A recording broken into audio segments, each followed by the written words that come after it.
Well, howdy there, Internet people. It's Bo again.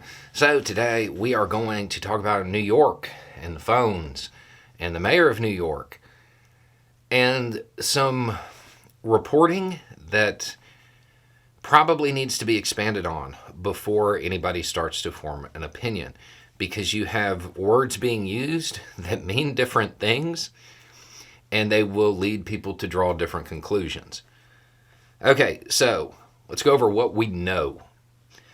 The mayor of New York, Eric Adams, his phones and some other electronic devices are now in the hands of the feds. The FBI has them now.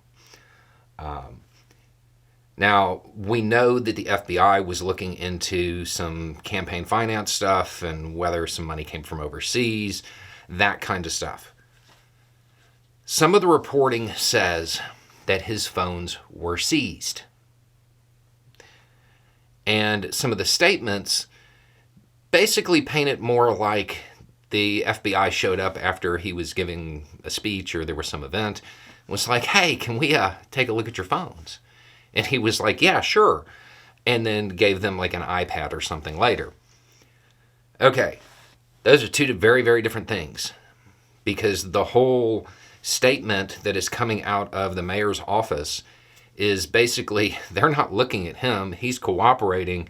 He doesn't have anything to hide, so he gave up his phones. Okay. And that would go along with them showing up and saying, hey, can we look at your phones? That's one thing. If they were seized, meaning the Fed showed up with a warrant and were like, give me your phones, if that's the case, the mayor might need to be a little bit more concerned than he currently appears to be. Generally speaking, by the time the feds have enough to come get your phone, there is probably at least a suspicion that you have engaged in some kind of wrongdoing. The problem is, based on the reporting, it's very contradictory. And the FBI office, of course, isn't commenting. They normally don't. So they're not really providing any clarification.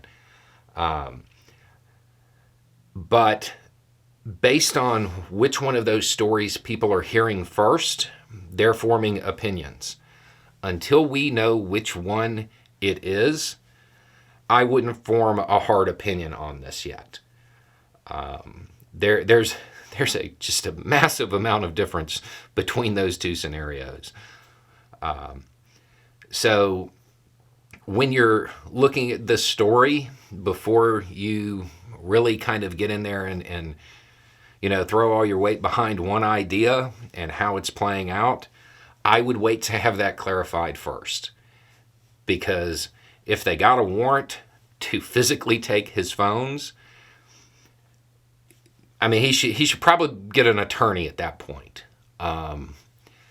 If they just came up and said, hey, we heard some stuff and we think some information on your phone might be able to clear it up, and it has nothing to do with you whatsoever, but we'd like to take a look at them. And he was like, yeah, sure, here you go. That's something entirely different. But based on the reporting, it's very conflicting, and we don't know which one it is yet. I haven't been able to kind of sort through it at time of filming. There's just not enough information there to know which one of those scenarios is at play. Either way, at this point, the feds are looking through the mayor of New York's phone. This is not a story that's going to go away anytime soon. We'll have to wait for further developments and see which direction it heads. But this isn't something that is just going to be like downplayed and forgotten about. Something is going on here. Anyway, it's just a thought. Y'all have a good day.